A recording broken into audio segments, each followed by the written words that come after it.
Hello, welcome to Simcha, a celebration of life. I'm your host, Nikki Wallman. As we near the festival of Pesach, Jews around the world are preparing for their Pesach Seder. The word Seder means order or arrangements, and it's at this ceremonial meal that symbolic foods are eaten and the exodus of the Jewish nation from Egypt is recounted. Today, we unravel the significance of the central object on the Passover table, the Seder plate.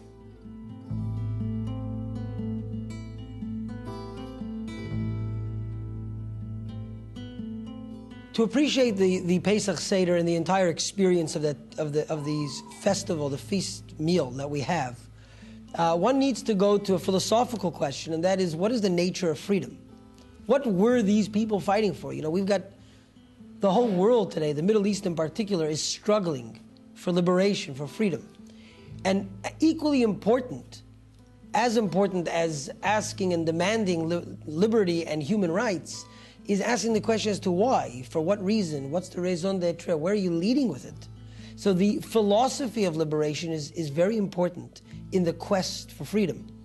And here we have the Jewish viewpoint of freedom is in the Seder itself. It really represents that ideal because the word Seder means order, structure. And in the Jewish vision of a free society, freedom is not the ability to do whatever you want. It's rather the ability to do what you need to do. It very much ties in with the sense of responsibility. Freedom comes with responsibility. And so therefore, when we approach the experience of freedom on Pesach night at the Seder, we are not just remembering something that happened thousands of years ago. The Jewish ideal of a festival is that we actually recreate it. Every year, we are re-experiencing that very experience that our forefathers had in Egypt. There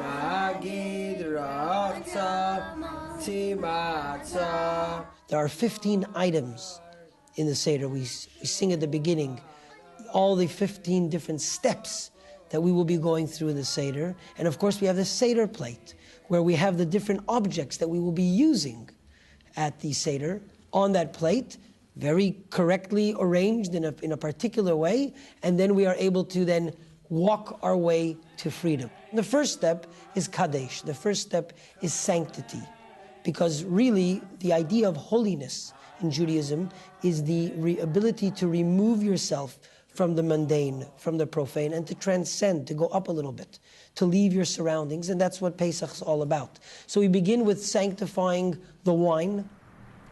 Savri Moronon Boruchato Adinoi Keinu Melachai Lomboire Pri Agofen. And we then go into the story through the questions of the children, the 4 questions, and we begin the response, because that's how the Torah tells us to tell the story. The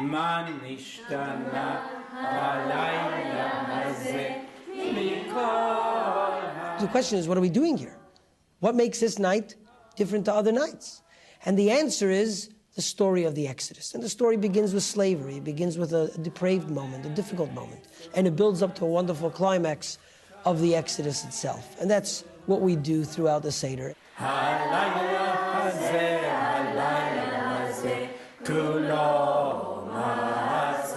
Before we begin the actual Seder, we take a vegetable off that plate, a parsley or a potato or an onion, and we dip it into salt water. And the obvious symbolism is salt water, is the tears that the Jews had to shed in slavery in Egypt.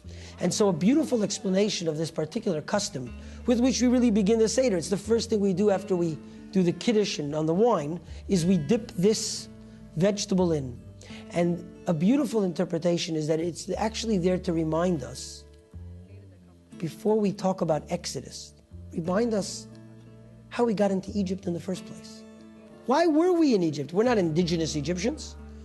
We were Canaanites living in what became the land of Israel. How did we end up in Egypt? And the answer is a tragic one. The answer is that Jacob had sons. The sons didn't get along. Joseph was the hated son. They were jealous of him, his brothers. And so they took off his coat and they dipped it into the blood of a goat, and then they presented it to their father and said, look, it seems that our brother has been attacked by a wild animal and has been killed. They kidnapped their brother. They sold him to slavery in Egypt. And it wasn't too long before the brothers joined Joseph, who had then become the viceroy, and the whole wheel of life turned around, and their descendants became slaves in Egypt. So we remember right at the beginning, how do we get into this mess? Because we couldn't get along. And a fascinating aspect of the Seder plate is that they all have a dual meaning and dual interpretation. You start with the wine. On the one hand, the wine is a wine of freedom. We're going to drink 4 cups of wine throughout this Seder. And the wine represents freedom, it represents joy, it represents gladness. But we use specifically red wine because we also want to remember the fact that our baby's blood was shed in Egypt. So there's a dual meaning there. On the one hand, freedom, joy. On the other hand, the slavery itself. And if you look at the different items, you see that in each one. It's quite strange. We take the egg. The egg reminds us of one of the sacrifices that we brought for the festival. It's a joyous thing. It's a point of liberation and of freedom, the time of the glorious temple. And yet the egg is also a mourner's food. We eat an egg because it's round and it reminds us of the cycle of life. The matzah is the bread of freedom. As we left Egypt, we had this dough on our backs and we rushed out so quickly we had no time to let it rise, and it just baked in the heat. It's a bread of freedom, and yet the Torah calls it a bread of poverty, a bread of affliction. And we break it to remind us of the poor man who cannot spare all his bread now. He has to put a little bit away for tomorrow. So each one of these items carries an almost contradictory message. But therein lies a beautiful message, again, of freedom. Freedom doesn't mean everything's going to go great all the time. But freedom means that in every single moment of difficulty, there's a kernel of redemption. There's an opportunity for a better tomorrow. And that is an important lesson that we have to remind ourselves. Jews have celebrated Pesach in the majority of our history, actually in exile, as often unwanted guests in foreign lands, often under the threat of persecution. But at each moment, we were reminded of this dual message, that in the greatest moment of difficulty lies a hope for a better tomorrow.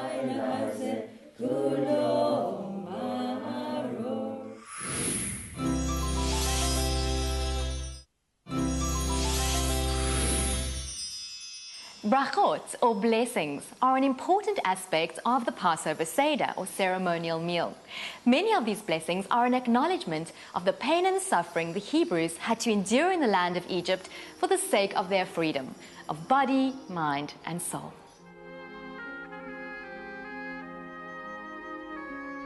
The blessings are actually an important part of our life because the blessings are a moment of reflection and a moment of appreciation. It's a reminder that as we step outside of ourselves to engage in the world and to enjoy anything from the world, that there is a purpose to that. It's not just random and it's not just selfish. And the word in Hebrew for blessing is baruch, bracha. And we say, blessed are you, God, Lord of the universe.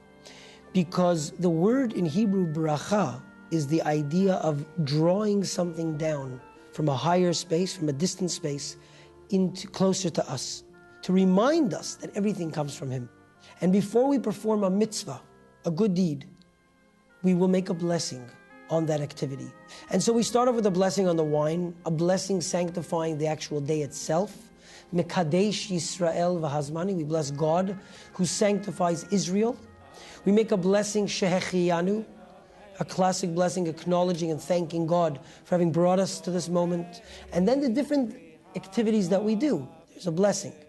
So when we're going to eat the maror, the bitter herbs on the Seder plate, we make a blessing for the mitzvah, the instruction to eat bitter herbs, an instruction that our forefathers, the Jews, kept in Egypt before they left. They actually ate bitter herbs and matzah on the night of their liberation. And so we thank God, acknowledging as the master of the world, and thanking Him for sanctifying us with the mitzvah, with the instruction, with the good deed of eating that at this time. And when we eat matzah, same thing. And we do an interesting thing when we eat the matzah, when we drink the wine. We actually lean to our left because leaning has always been a symbol of freedom.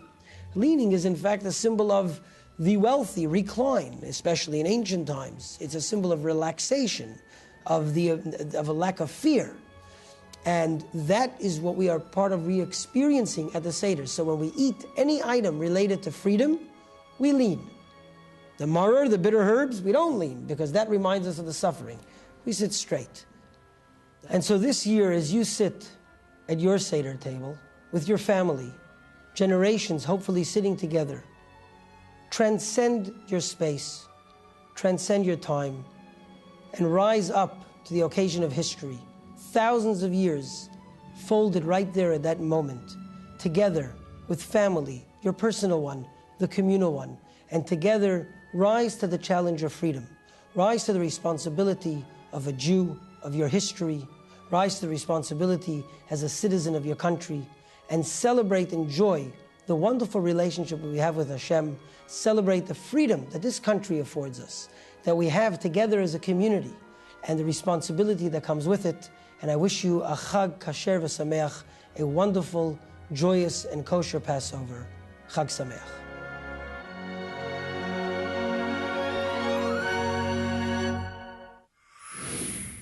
Well, that's all we have time for this week. Thank you so much for joining us, and please do tune in again, same time, next week. And we'd love to hear from you, so please find us on Facebook at Spirit Sister Productions Network. We'd like to wish all our Jewish viewers Chag Kasher v'Sameach, and as always, from me, Nikki, and the team, Shalom, and have a safe and peaceful week.